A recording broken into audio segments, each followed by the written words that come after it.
겠습니다. 주의 사랑으로 사랑합니다. 잘 오셨습니다. 네.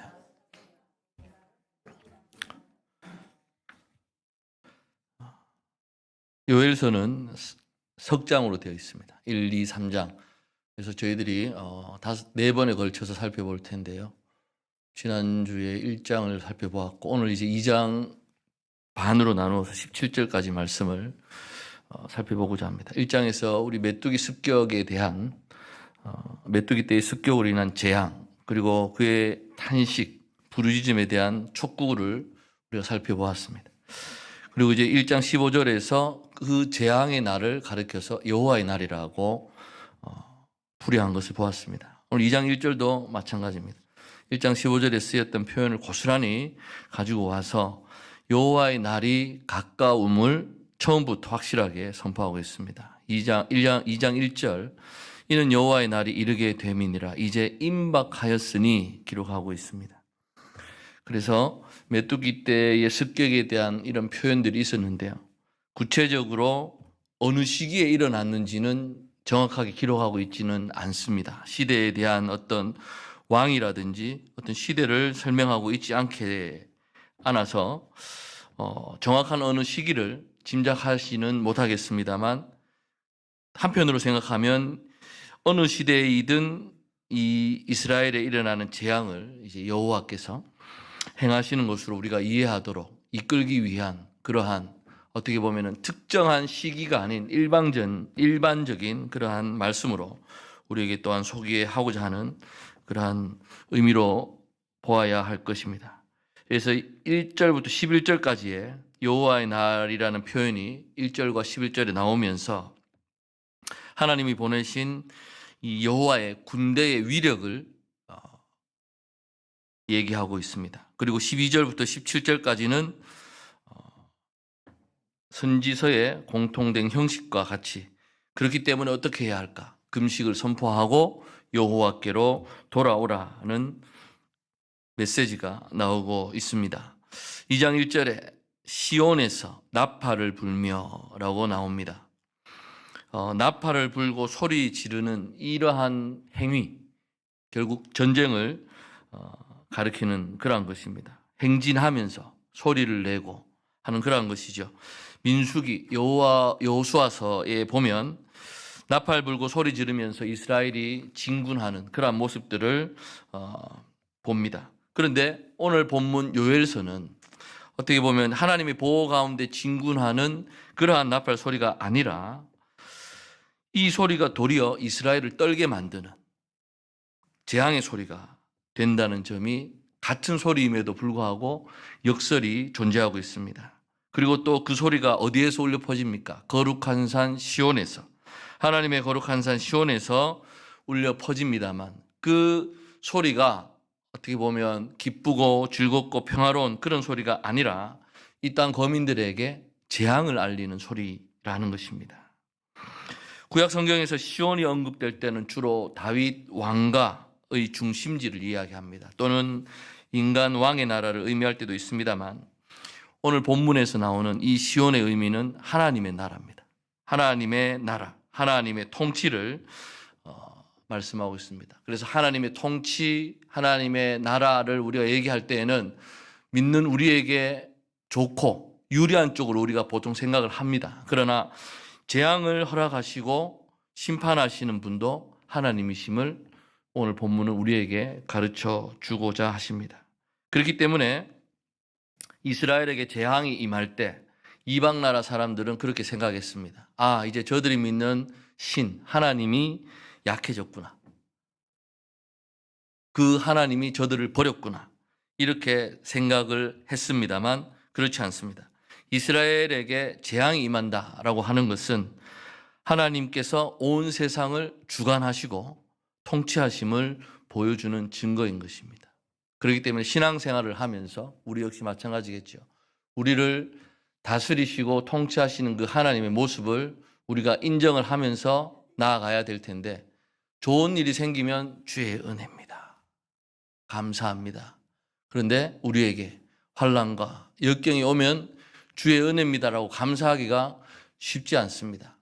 감사하는 신앙인이 되기까지 주님께서 훈련시키심을 우리가 기억해야 합니다. 그래서 메뚜기 때는 이스라엘의 이런 사건이 하나님께서 그 백성을 지킬 능력이 없다, 이것을 말하고자 하는 것이 아니라 도리어 여호와께서 온 세상을 주관하고 계심을 우리에게 가르쳐 주고 있는 것입니다. 스바냐서 1장 14절 16절에도 이런 말씀이 있습니다. 여호와의 큰 날이 가깝고도 빠르도다.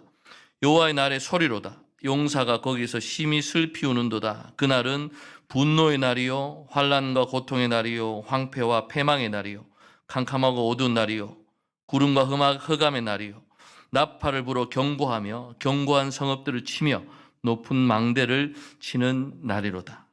같은 주제가, 여호와의 날이라는 같은 주제가 스바냐서 그리고 요엘에 나오고 있습니다. 그래서 구름과 흑암 같은 이런 표현을 씁니다. 곧 어둡고 깜깜한 날이요 짙은 구름이 덮인 날이라. 새벽빛이 산꼭대기에 덮인 것과 같으니 이는 많고 강한 백성이 이르렀음이라. 이와 같은 것이 옛날에도 없었고 이후에도 대대에도 없으리로다. 그래서 1, 2절이 말하고자 하는 이 포인트는 여호와의 날이라고 하는 것이 여호와께서 왕으로 다스리시며 그 뜻을 행하시는 그러한 날. 그래서 왕 대신 여호와의 행하심이 예전에는 그저 이스라엘에게는 구원과 승리로만 여겨졌습니다만 이제 그 날이 어떻게 보면 재앙과 흑암의 날이라는 사실이 드러나게 되는 것입니다. 그럴 때 사람들은 어떻게 해야 되겠습니까? 하나님 앞으로 돌아와야 될 텐데 그것을 인지하고 깨닫지 못하는 것이죠. 새벽 빛이 산꼭대기에 덮인 것, 이것은 이제 새벽동이 막 타오르기 시작할 그때 산 위에 걸쳐 있는 빛을 이야기하는 것입니다. 그런데 이제 해가 떠오르면 빛이 어느새 산 아래로 내려오면서 그 빛이 온 산을 뒤덮는 그런 광경을 가리킨다고 볼 수가 있습니다. 그렇기 때문에 많고 많은 백성 역시 처음에는 한 점 정도로 시작을 합니다만 마침내 이제 이스라엘 온 땅을 뒤덮을 그러한 많고 강한 백성이 되는 것입니다. 그런데 이러한 일이 예전에 없었고 대대에 없으리라고 그렇게 말하고 있습니다. 그렇기 때문에 1장이 메뚜기 떼에 대해서 노골적으로 표현을 했다면 이제 2장에서는 이들을 하나님의 백성 또는 하나님의 군대로 표현을 하면서 열방의 침략을 비롯한 여러 형태의 강력한 재앙으로 해석이 가능해짐을 우리가 볼 수가 있는 것입니다.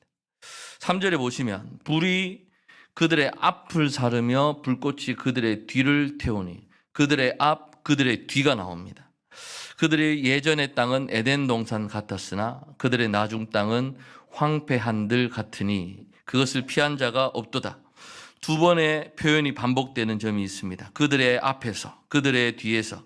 그래서 이 부분을 직역 해석하면 어떻게 되느냐 하면 불이 그들 앞에서 사르며 그리고 불꽃이 그들 뒤에서 태우니 그들 앞에서의 땅은 에덴 동산 같았으나 그들 뒤에서의 땅은 황폐한 들 같도다. 그래서 이제 시간적으로 보면은 공간적으로 먼저 보면은 앞이고 뒤고 할 것 없이 모든 것이 완전히 황폐해진 그러한 현실을 강조합니다. 그런데 이제 두 번째로 시간적인 개념으로 보면 앞에서는 에덴 동산 같이, 그래서 이 재앙이 이르기 전에는 에덴 동산과 같았던 아름답고 살기 좋았던 곳이 이제 어떻게 됩니까? 뒤에서 재앙이 일어난 후에는 황폐한 들과 같이 되었음을 극적으로 대조를 해보고 있습니다. 근데 중요한 것은 그게 아니죠. 여호와께서 그 백성을 위로하시면서 회복하실 때에는 어떻게 되느냐?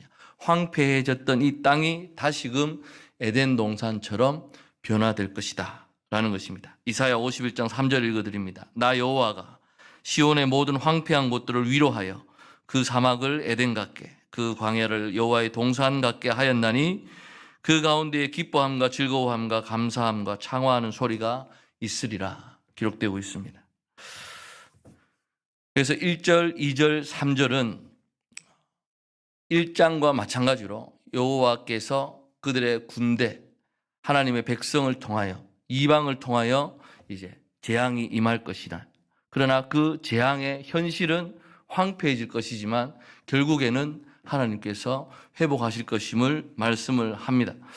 4절부터 10절까지 말씀은 몰려오는 메뚜기 떼의 모습과 비슷한 군대에 비유해서 이러한 기록들이 쭉 나오고 있습니다. 그래서 4절에서 5절은 이제 메뚜기 떼가 몰려오는 장면을 묘사하고요. 그로 인해 놀란 사람들의 반응이 6절에 나옵니다. 그 앞에서 백성들이 질리고 무리의 낯빛이 하얘졌도다. 7절에서 9절까지 모습은 이제 용사같이 진격하는 모습이 나옵니다. 근데 이제 10절에 보시면 그로 인해서 온 세상에 일어나는 변화입니다. 10절에 보시면 그 앞에서 땅이 진동하며 하늘이 떨며 해와 달이 캄캄하며 별들이 빛을 거두도다. 그래서 온 세상이 두려움에 떨게 될 것을 말씀을 하고 있습니다.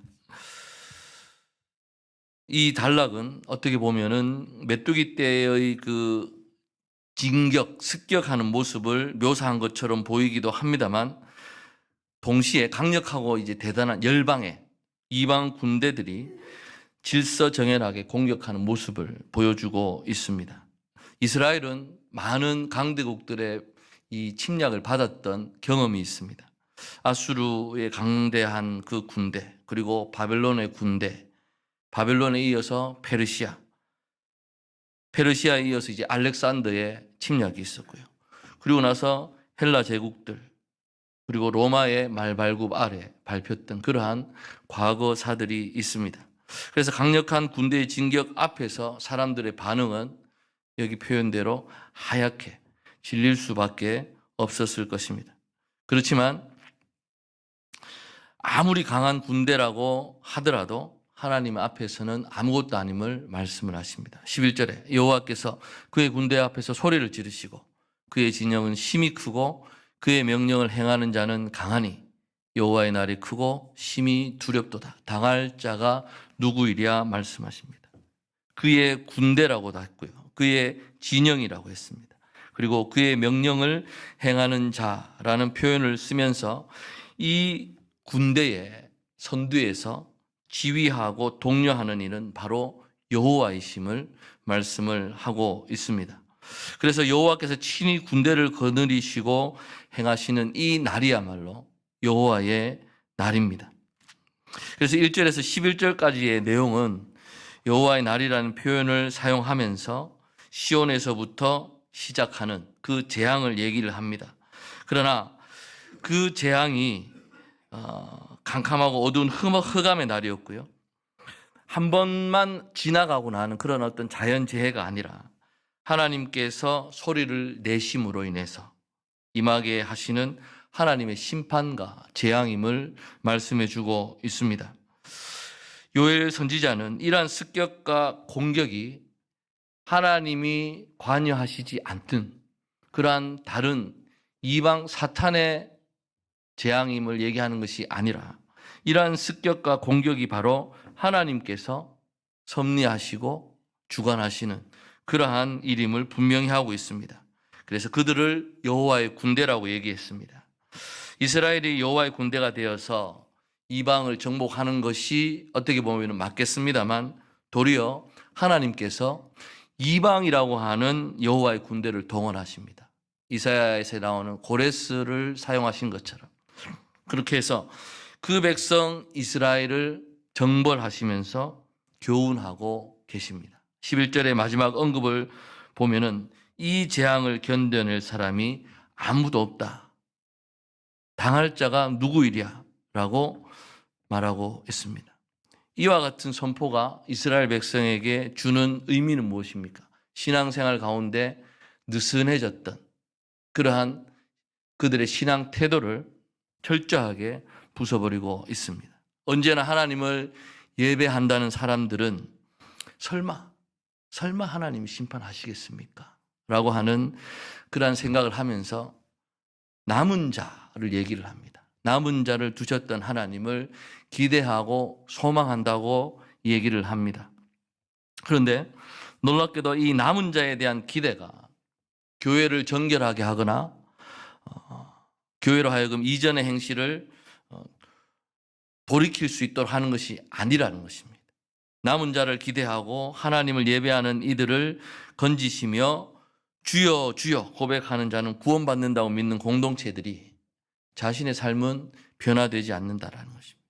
설마와 혹시를 믿으면서 여전히 죄 가운데 사는 그들의 모습을 봅니다. 그렇기 때문에 대부분의 경우 남은 자 신앙은 이렇듯 하나님의 교회를 정결하게 하는 것이 아니라 오히려 더 더럽게 하는 그러한 일을 만들어 왔던 것을 우리는 우리 기독교 역사 가운데서 충분히 볼 수가 있습니다. 요엘 선지자는 이제 명확하게 그 누구도 이 재앙을 피할 수 없다고 선언을 하고 있습니다. 이제 그렇다면 12절부터 17절 말씀에 우리가 어떻게 해야 할까? 오늘 집사님 기도하신 가운데서도 질문이 있었죠. 주여 어찌하오리까? 우리가 무엇을 해야 되겠습니까? 라는 질문을 던질 수밖에 없습니다. 12절 보시면 여호와의 말씀에 너희는 이제라도 금식하고 울며 애통하고 마음을 다하여 내게로 돌아오라 하셨나니. 여기에 너희는 이제라도 했습니다만 한 단어가 빠졌습니다. 그러나 혹시 이제라도입니다. 영어에 not even now라고 표현이 되어 있습니다만 이러한 표현은 지금도 회개하기에 늦지 않았음을 말씀해 줍니다. 많이 늦었지만 이제라도 하나님께로 돌아오라. 그것이 바로 하나님이 언제나 우리에게 이르시는 말씀입니다. 그렇다면 이 하나님께 돌아오라고 촉구하는 이 말들의 전제는 무엇이 있습니까? 우리가 하나님의 백성이 하나님을 떠났음을 전제하고 있어야 됩니다. 저는 떠나지 않았는데요. 제가 돌아올 이유가 무엇입니까?가 아니라 선지자가 돌아오라고 촉구할 때에는 백성들이 하나님을 떠났음을 전제하고 있는 것입니다. 그래서 짧은 요엘서지만 백성들이 어떠한 죄를 지었다에 대해서는 기록하지 않습니다. 그래서 구체적으로 어떤 일이 있었는지는 알 수 없습니다만 이 참상이 하나님을 떠난 데서 비롯되었다라는 것은 우리가 분명히 알 수가 있는 것입니다. 그러므로 이 상황, 이 지금 재앙의 상황을 해결하는 길은 무엇입니까? 하나님께로 돌아가는 것입니다. 하나님께 돌아오라고 하는 이 외침, 요엘서만의 외침은 아닐 것입니다. 이사야서 55장 7절에 악인은 그의 길을, 불의한 자는 그의 생각을 버리고 여호와께로 돌아오라. 예레미야 24장 7절에 내가 여호와인 줄 아는 마음을 그들에게 주어서 그들이 전심으로 내게 돌아오게 하리니. 스가랴 1장 3절입니다. 그러므로 너는 그들에게 말하기를 만군의 여호와께서 이처럼 이르시되 너희는 내게로 돌아오라. 하나님께서 자꾸 돌아오라고 말씀을 하십니다. 예언자들은 단지 심판을 전하는 자가 아니었습니다. 하나님께서 너희들이 잘못했기 때문에 심판하실 것이다로 끝이 아니라 하나님께로 돌아오라고. 이 재앙과 심판의 목적은 그 백성으로 하여금 하나님께로 돌이키는 데에 있음을 우리는 기억해야 합니다. 그 밑바닥에는 사랑이 있습니다. 그렇기 때문에 긍정적인 말들이 교회를 변화시키지 못합니다. 희망적인 말들이 우리의 삶을 새롭게 하는 것도 아닙니다. 저번에도 한번 말씀드렸습니다만 회개라고 하는 것은 방향을 돌아서는 것입니다. 그런데 우리는 그렇지 않습니다. 우리가 잘못된 것을 알면서 갑니다. 뉘우침은 있습니다. 잘못됐는데, 목사님 잘못된 거 알겠는데요 하면서 계속 갑니다. 계속. 근데 하나님께서 원하시는 회개는 돌아서서 반대 방향으로 오라고 하는 것입니다. 그렇기 때문에 회개에는 반드시 결단과 거기에 따른 행동이 필요한 것입니다. 그래서 13절에 너희는 옷을 찢지 말고 마음을 찢고 너희 하나님 여호와께로 돌아올지어다. 회개하면서 죄를 덮어쓰고 옷을 찢었던 과거의 사람들의 행동이 있었습니다. 그래서 주님 앞에 회개하고 돌아간다고 할 때 정말 멋있게 옷 찢는 사람들도 있습니다. 어떻게 하면 더 멋있게 보일까? 더 회개하는 것처럼 보일까? 그들에게 말씀하십니다. 정말 찢어야 할 것이 옷이 아니라 마음임을 분명히 하고 있습니다. 그래서 금식이든 굵은 배옷이든 그 모든 것의 초점은 어떤 우리의 예식 또는 형식이 아닌 것입니다. 마음에 있다는 것을 놓치지 말아야 할 것입니다. 그래서 예레미야 선지자도 진정한 할례는 겉에 하는 것이 아니라 마음을 베어내는 것임을 예레미야서 4장 4절에 기록했습니다. 유대인과 예루살렘 주민들아, 너희는 스스로 할례를 행하여 너희 마음 가죽을 베고 나 여호와께 속하라. 그리하지 아니하면 너희 악행으로 말미암아 나의 분노가 불같이 일어나 사르니 그것을 끌 자가 없으리라.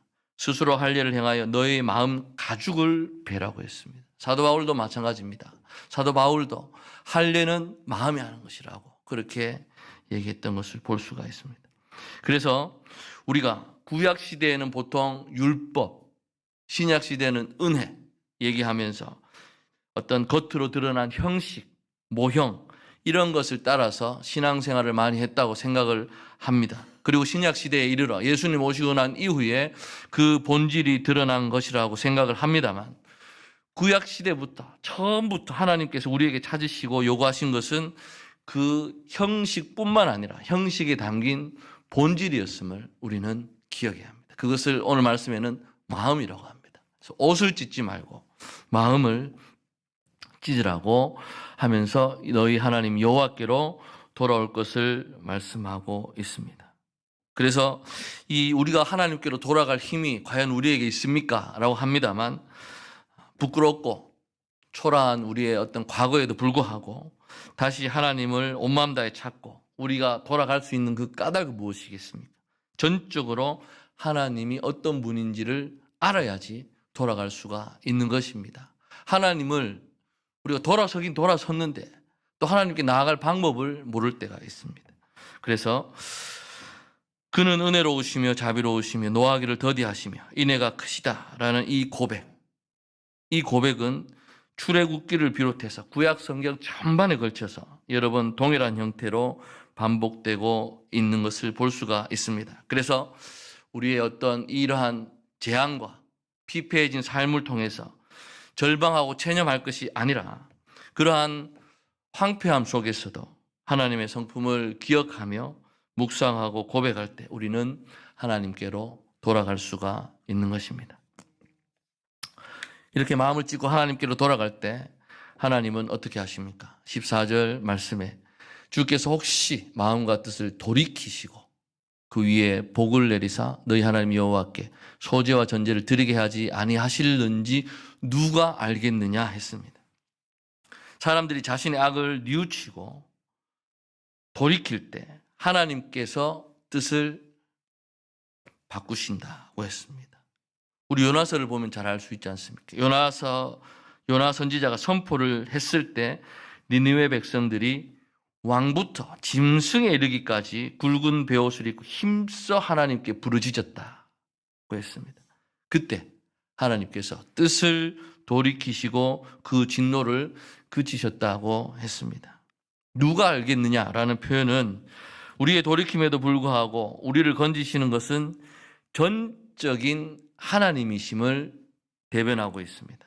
하나님의 건지심, 전적인 하나님의 주권에 달린 일입니다. 우리가 얼마나 애를 쓰고 부르짖어야 하나님께서 우리를 돌이키시는 것이 아니라 범죄한 백성들이 당연한 것으로 여겨 청구할 그런 것이 아니라 하나님의 주권에 달려 있음을 우리는 기억해야 합니다.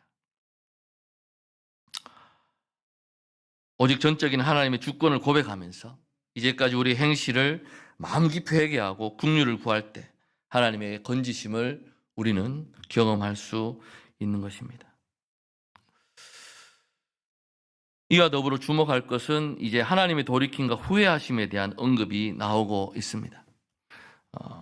전능하신 하나님이 가시던 길로부터 돌아서고 그 행하신 일을 후회하신다라는 것, 쉽게 이해하기 어려운 그러한 표현입니다. 그러나 요엘 선지자가 말하고 싶은 것은 언제라도 하나님을 신뢰하면서 돌아설 때 하나님은 그 뜻을 바꾸실 수 있다. 그리고 그 백성을 건지신다라는 것을 우리에게 말해주고자 하는 것입니다. 그래서 그 다음 표현을 보시면 여호와께서 소제와 전제를 드리게 하지 아니하실는지라고 했습니다. 그러니까 재앙으로 인해서 우리가 하나님께 소제와 전제를 제사를 드릴 수가 없었는데 이제 하나님의 복이 다시 임하게 되면 소제와 전제를 드릴 수 있다라는 것입니다. 하나님께 나와 소제와 전제를 드리는 삶은 그렇기 때문에 우리의 어떤 의무라고 생각해서는 안 될 것입니다. 이 제사를 드리는 것마저도 하나님이 허락하시지 않으면 우리가 주님께 드릴 수 없다라는 것입니다. 이스라엘은 제사라고 말미암아 복을 받은 백성이 아닙니다. 하나님께 제사 드리는 복을 받은 사람이 바로 이스라엘 백성인 것입니다. 우리 역시 마찬가지입니다. 우리가 요즘은 그런 시대가 아니기에 주일날 예배 와서 드리고 오늘도 와서 예배 드리고 자유롭게 할 수 있습니다. 이것이 우리 어떤 그리스도인으로서 믿는 자로서 의무와 책임이기에 우리가 최선을 다해서 주님께 드려야 되지 않겠느냐 생각할 수 있겠지만 중요한 것은 그것이 아니라 이렇게 할 수 있도록 우리에게 복 주신 그 하나님의 은혜라는 것을 우리가 깨달아야 할 것입니다. 그러면서 이제 말씀합니다. 너희는 시온에서 나팔을 부어 거룩한 금식일을 정하고 성회를 소집하는데 백성을 모으라고 합니다. 그 백성이 누굽니까? 장로들을 모으며 어린이와 젖 먹는 자를 모으며 신랑을 그 방에서 나오게 하며 신부도 그 신방에서 나오게 하고 라고 기록하고 있습니다. 모임을 거룩하게 하라는 것은 이 모임이 하나님께 구별되었음을 의미합니다. 그래서 금식이 거룩한 것이 아닙니다.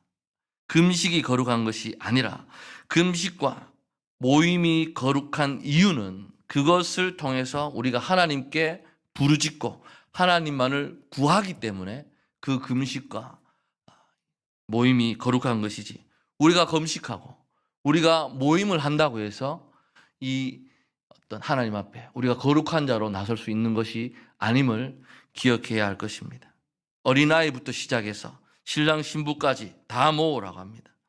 누구도 빠지지 말고 하나님 앞에 나와서 부르짖으라는 표현입니다. 신랑과 신부는 기쁨과 즐거움의 상징 아니겠습니까? 그런데 그러한 사람들조차도 지금은 당장 일단 유보를 조금 하고 마음을 찢고 통곡하며 부르짖어야 할 때임을 선지자는 강조하고 있습니다. 그래서 17절에 제사장들에게 간식하는 기도를 말합니다. 여호와를 섬기는 제사장들은 낭실과 제단 사이에서 울며 이르기를 합니다. 낭실은 성전 입구에 있는 현관 같은 부분을 가리키는 지명입니다. 그래서 낭실과 제단 사이라고 하면 이제 성전 입구에서 번제단 사이의 공간을 가리키는 겁니다. 그래서 제단 부분이 하나님께 제사하는 공간이었지 않습니까? 그렇다면 낭실과 제단 사이에서 탄식하며 기도한다는 것, 성전에 들어왔습니다. 들어오긴 들어왔는데 번제단까지 나아가서 하나님께 제사하지 못한 채 부르짖는 것으로 현재의 처지를 단적으로 보여주고 있는 표현인 것입니다. 그래서 울며 이르기를 여호와여 주의 백성을 불쌍히 여기소서, 주의 기업을 욕되게 하여 나라들로 그들을 관할하지 못하게 하옵소서. 어찌하여 이방인으로 그들의 하나님이 어디 있느냐 말하게 하겠나이까 할지어다 말씀합니다.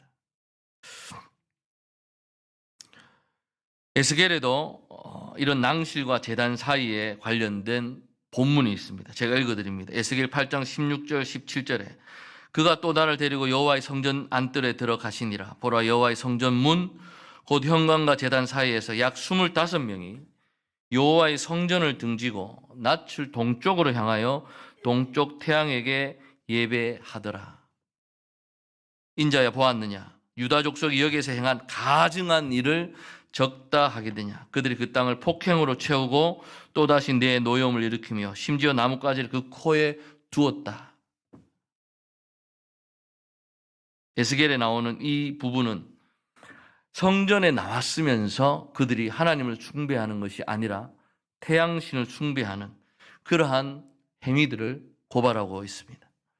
나라들로 그들을 관할하지 못하게, 다시 말해서 이방의 조롱거리가 되지 않게라는 뜻입니다.